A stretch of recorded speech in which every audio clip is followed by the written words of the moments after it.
So, 2022 is over, and we have a whole year full of new films to look forward to. And if you want to hear my top 10 anticipated movies of 2023, they would be Creed 3, because I want to see Michael B. Jordan's directing chops, Dune Part 2, because Dune was obviously one of my favorite movies of 2021, The Flash, because in spite of all of the controversial nonsense that Ezra Miller has gotten themselves involved with, apparently the movie itself is actually pretty good.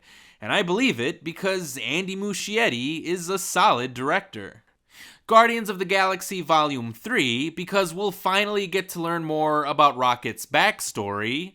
The Killer, because David Fincher is reteaming with the writer of Seven to adapt a comic book with Michael Fassbender as the star. Mission Impossible Dead Reckoning Part 1, because the Mission Impossible movies are awesome, and I've been dying to see this installment for years now. Oppenheimer, because aside from Denis Villeneuve, Christopher Nolan is my favorite director working today. Spider-Man Across the Spider-Verse, because who the hell doesn't love a good Spider-Man movie? Suzume, because Your Name is one of my favorite anime films ever. And True Love, because Gareth Edwards is back to direct a science fiction film starring John David Washington, Gemma Chan, and Ken Watanabe. As you can see, I didn't really write enough material for all of that to cover the entire length of a 10 to 15 minute long podcast, and that's because I didn't really want to over-explain why I'm looking forward to seeing the exact same movies that everyone else is also looking forward to seeing. So let's talk about some movie news, starting with the fact that Jeremy Renner is in the hospital after being involved in a snowplowing accident. Apparently, he was trying to help someone during a snowstorm when he himself ended up getting run over by a plow.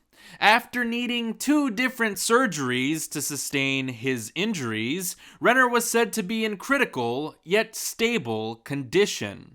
He even posted an image of himself on Instagram where he thanked his fans for all of the love and support. I personally may not be a huge Jeremy Renner fan by any means, but I am glad to hear that he is okay, especially after knowing that he was just trying to be a good Samaritan. So I wish him a speedy recovery, and I hope to see him again on the big screen sometime soon. Sticking with Marvel news, RyanCoogler has revealed what Black Panther Wakanda Forever was originally supposed to be like before the untimely passing of Chadwick Boseman. Speaking to the New York Times, Coogler revealed that the original intent for his script was to make a movie that focused on the relationship between a father and his son. It was going to be a father-son story from the perspective of the father, because the first movie had been a father-son story from the perspective of the sons. In the script, T'Challa was a dad who had had this forced 5-year absence from his son's life. And when something happens, T'Challa has to go and save the world with his son on his hip. Though Coogler admits that the original script was nothing like what he ended up making, he did reveal that Namor was always planned to be the main antagonist of the film. He also talked about some of the creative choices he made in the movie, like why he chose to begin with T'Challa's passing, why he chose to have T'Challa die due to an illness, and why he chose to have Shuri be the focus of that sequence. And honestly, I think I stand by all of the creative choices that Coogler made here. I mean, I may not have loved Wakanda Forever, but I understand each and every one of the creative decisions that were made for the movie. They all make sense to me, especially why he chose to not recast T'Challa in the first place. In the original script, the character would have been dealing with the loss of time, because he would be introduced to a son that he never got the chance to meet. Now, just think about this. Think about the moment where T'Challa would have met his 5-year-old son for the first time. Think about the dynamic between a father and his estranged son that could have been developed as the story was progressing. Now think about how the movie would have played out if T'Challa was portrayed by a completely different actor. The story just wouldn't feel as powerful or as resonating as it could be because the audience would be introduced to this new interpretation of T'Challa along with his son. So we would effectively be introduced to two new characters.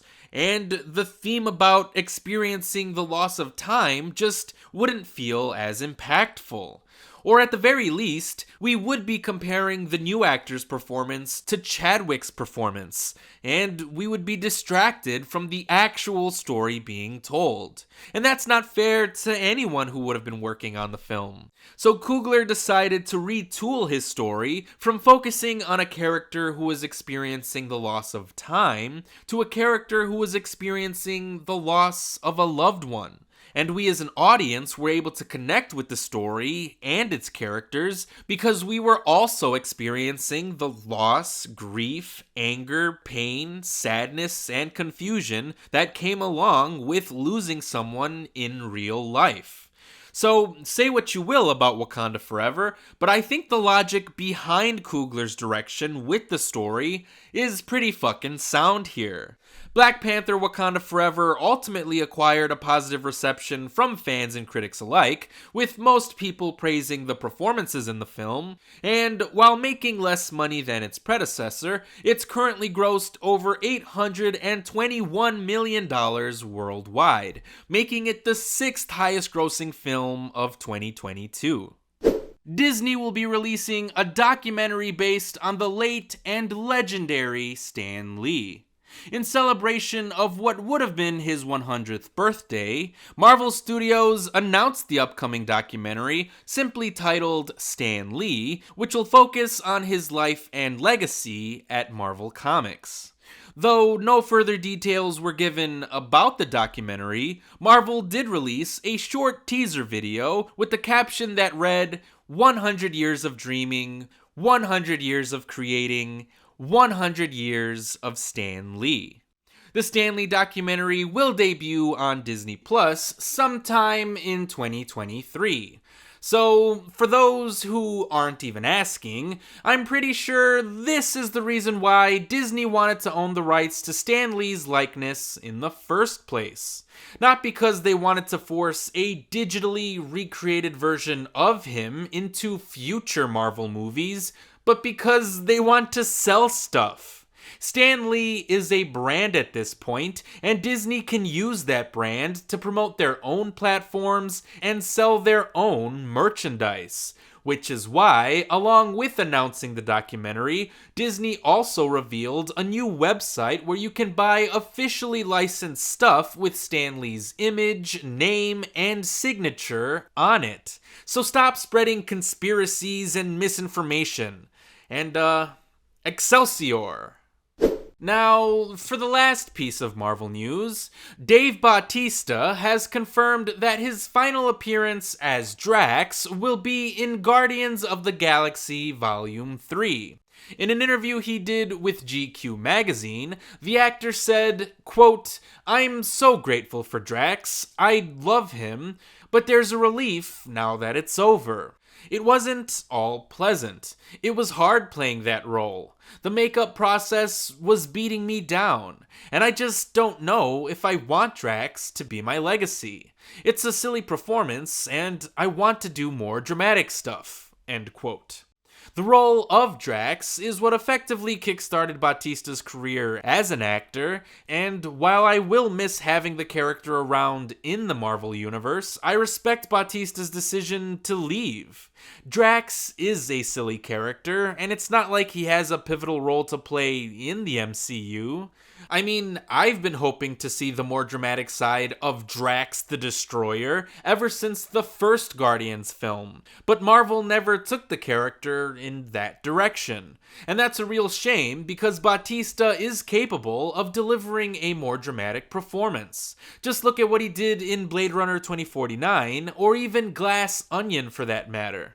So hopefully Bautista will get the chance to do something special with Drax in Guardians 3, because we will all be saying farewell to the character on May 5th. And you can see more of Bautista in the upcoming horror film Knock at the Cabin, which will be coming out on February 3rd. Avatar: The Way of Water has officially passed Top Gun: Maverick to become the highest grossing film of 2022. In barely its third week in theaters, the movie has already earned over $1.5 billion worldwide, which means that Cameron has enough money to keep making Avatar sequels forever now. And the people who have been saying that the original film had no lasting impact on the cultural zeitgeist, or that nobody would care about a sequel, have finally been proven wrong. Most people even seem to like the sequel more than the original. Who would have thought? I mean, I don't, but I'm glad that the discourse around the irrelevance of Avatar can finally stop, because it was honestly driving me insane. Speaking of Avatar, James Cameron told the French newspaper 20 Minutes that the next Avatar film will feature more Na'vi clans beyond the air and water-based cultures of the first two movies. Quote, "Fire will be represented by the Ash people. I want to show the Na'vi from another angle because, so far, I've only shown their good sides. In the early films, there are very negative human examples and very positive Na'vi examples.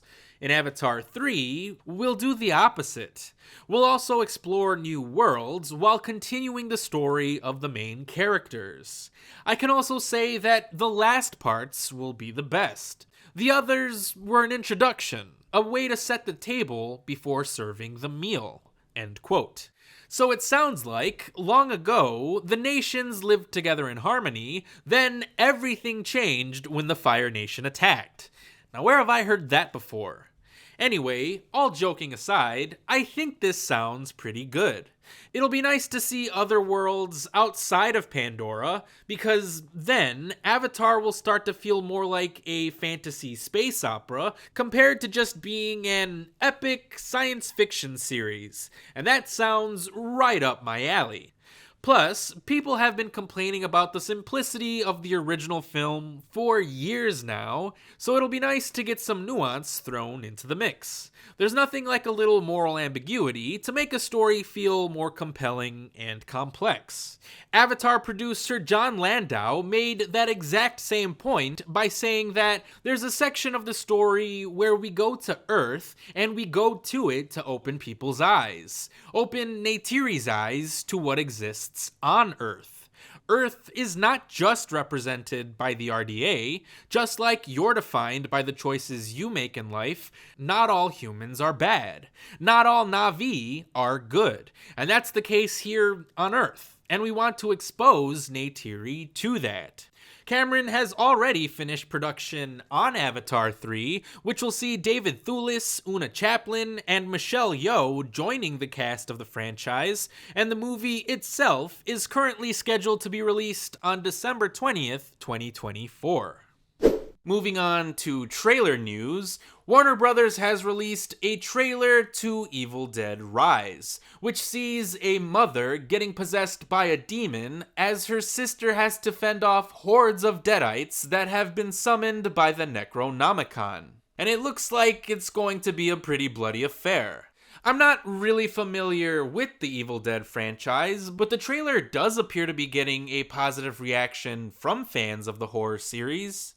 I initially thought that this movie was going to be a direct follow-up to 2013's Evil Dead reboot, but it looks as though the film is going to focus on a brand new set of characters who have no connection with Fede Alvarez's movie, and I guess that really doesn't matter, since all of this is supposed to take place in one continuity anyway.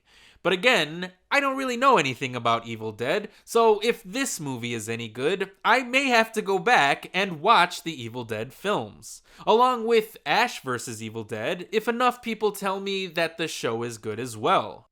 EvilDeadRise was written and directed by Lee Cronin, who previously directed 2019's The Hole in the Ground, and though it was originally planned to have a digital release on HBO Max, the movie will be playing exclusively in theaters on April 21st. And finally, Universal has released a trailer to a movie called Renfield, which stars Nicholas Hoult as the titular character, who happens to be the modern-day lackey of Dracula. And Count Dracula, of course, is being played by Nicolas Cage. So the trailer is quite silly and nonsensical, but I believe the tone is exactly right for a movie like this, especially since it's being directed by Chris McKay, who seems to be better at making comedies than serious action flicks. So I don't know if this movie will work for me, but I did love the Lego Batman movie, and I even enjoyed Cage's last comedy, The Unbearable Weight of Massive Talent, so I think I'll give this film the benefit of the doubt. Renfield will be playing in theaters on April 14th, 2023.